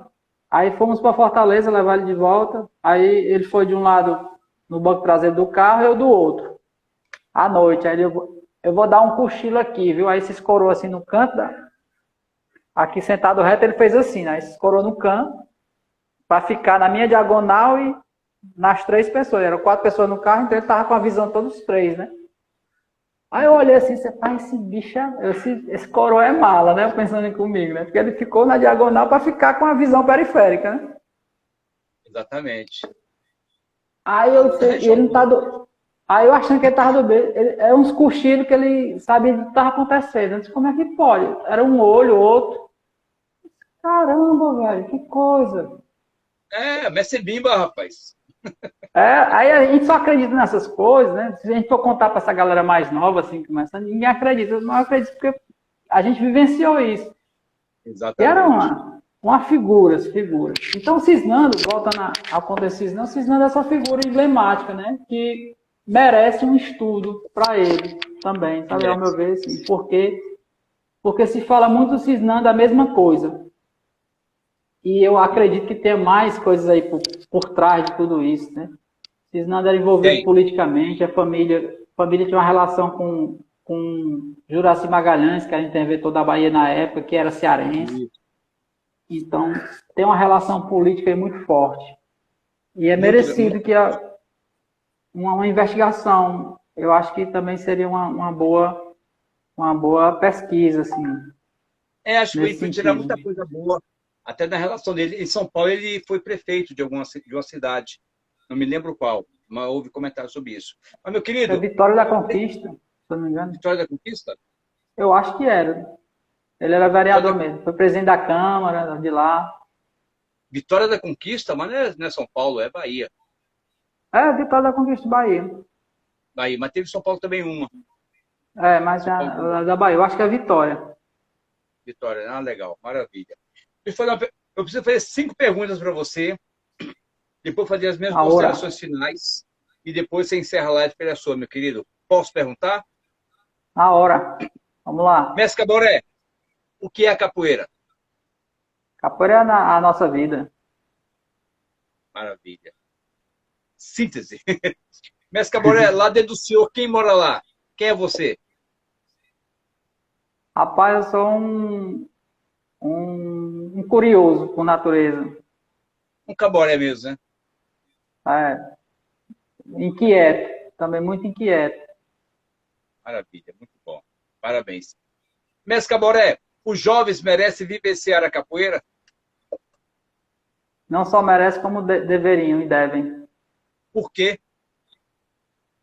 Porque a capoeira é uma ferramenta que pode trazer um aprendizado e uma sociabilidade fantástica. Os elementos que a capoeira trabalha, é de uma riqueza que a gente não consegue falar. É o que o mestre Pastinha falava. A capoeira tem 3 partes, a gente só consegue enxergar uma. E as outras 2 a gente sente. Fantástico. Maravilha. Né? Mestre Caboré, o que o senhor espera da capoeira? Essa aí eu espero, assim, não da capoeira, mas dos capoeiristas, que eles se conscientizem, sabe? Porque a gente tá vendo muito capitão no mato dentro da capoeira. Ih, faz tempo. Mas hoje está com esse contexto brasileiro, a coisa está exacerbada. Tem hora que eu não consigo acreditar, sabe? Olhar assim, como é que a capoeira é uma coisa de resistência, uma questão, uma coisa social, e as pessoas estão tudo fazendo ao contrário, né? Inclusive os próprios preceitos do mestre Bimba e mestre Pastinha estão simplesmente ignorando. É como se usasse só para ter o... Isso é bonito na foto, né? E aí eu espero mudança, consciência, espero reflexão e uma retomada assim, de valorização da capoeira, porque pelo que vai, a gente está perdendo muita coisa. Tem perdido muita coisa. Muito, muito. Maravilha, mestre. Mestre, o que o senhor pode fazer pela capoeira? O que eu posso... sempre o Samuel diz assim, rapaz, o que é que você tem que fazer alguma coisa para a capoeira, né? E o que eu tenho feito é justamente isso e vou continuar fazendo. Eu estou dando, através das pesquisas, através da minha construção na escola, como profissional, professor de escola pública, eu tenho disseminado a capoeira e falado e construído degraus para que as pessoas acessem a capoeira. O mínimo que eu posso fazer pela capoeira, devolver à capoeira o que ela me deu. Quando eu olho para a minha trajetória, que você perguntou inicialmente, que a capoeira me trouxe a esse lugar, então estou só retribuindo o que ela trouxe. Como? Observando ela e trazendo ela para cima, dizendo, a capoeira é isso aqui, e defendendo ela dessa forma. Maravilha. Como os antigos falavam, né? Vamos arribar a capoeira. Isso, exatamente. Meu querido, uma satisfação falar contigo, tá? A tua história é uma história muito, muito, muito peculiar, né? E a sua introdução na capoeira e a sua vontade de dar para a capoeira o retorno que ela te deu, oferecendo para as outras pessoas o benefício da capoeira e do conhecimento com seus livros, o que você faz, o que você fala, a sua construção como homem, como capoeirista. Eu te agradeço muito a oportunidade. Pode encerrar a live do jeito que você quiser, porque é sua, meu querido. Fique à vontade. Mestre, eu que agradeço, assim, a gente falou que a capoeira deu a gente, né? São essas amizades, assim, o seu respeito da sua esposa, da sua família, do seu grupo, né? Das pessoas que convivem, que a gente se comunica, conhece e tal, e isso, a capoeira é um grande ciclo nesse sentido, né? E isso é muito bom. E aí, agradecer isso, né? Dizer, fortalecer essa questão e dizer que é uma satisfação estar contribuindo e principalmente nessa contribuição eu estar crescendo com isso, refletindo sobre o que eu faço, refletindo sobre mim, sobre a minha perspectiva na capoeira, a minha vida, né? Toda vez que a gente conversa sobre, a gente reflete, a gente vê possíveis erros, vê possíveis acertos, né? As perguntas das pessoas contribuem para essa reflexão. E é isso, assim, eu quero dizer também que eu terminei uma pesquisa de mestrado agora e está disponível, né? Pode procurar no Google, colocar lá, a arte de educar de engano, vai aparecer lá o material, tá? Tá na plataforma da URCA, da Universidade Regional do Cariri. Eu falo, são os aspectos de contribuição da capoeira para a educação. E aí eu faço um apanhado histórico, social do Cariri, tento trazer a capoeira e localizar um pouco dessa capoeira aqui do Cariri e evidenciar esses aspectos e contribuições que a capoeira pode dar à educação, né? Aí é uma outra forma de devolver à capoeira o valor que ela tem, já que a gente está ignorando tudo isso. Né? Exatamente. E trazendo um olhar diferenciado, né? Dizendo assim, a capoeira é esporte e luta? É. A gente deve respeitar isso? Deve. Mas ela é muito mais. Eu sempre falo isso. Esporte e luta é a primeira coisa que o mestre Pastinho disse que a gente vê. Mas a capoeira tem 3 partes. Tem 2 que a gente não vê. E eu estou preocupado em olhar essas 2 que a gente não vê. Exatamente. Tem muita coisa objetiva, mas tem muita profundidade, muita coisa subjetiva, né? Exatamente. Então é nesse lugar que eu estou buscando caminhar e tenho quebrado muita cabeça e aprendido muita coisa. E errado, que a gente erra. É igual treinamento. A gente vai tentando, cai, levanta, vai. E uma hora a gente consegue, né? Maravilha. Então é isso. Gratidão, mestre. Eu te agradeço e, no final de contas, nós somos parentes, né? Nós saímos da mesma origem, mesma raia, né? Exatamente. É tudo mesmo bolo ali. Não tem jeito, né? Quando chega, a gente vai pro mesmo lugar, né? É bom isso. Tudo balado, como é que é farinha no meu saco, né? Exatamente. Meu querido, maravilha. Te agradeço mais uma vez. Um forte abraço, bom descanso e uma honra. A nós, mestre. Pode vir. Um abraço. Axé. Tchau, abraço, mestre. Tchau a todo mundo aí que participou com a gente. Obrigadão, bye bye.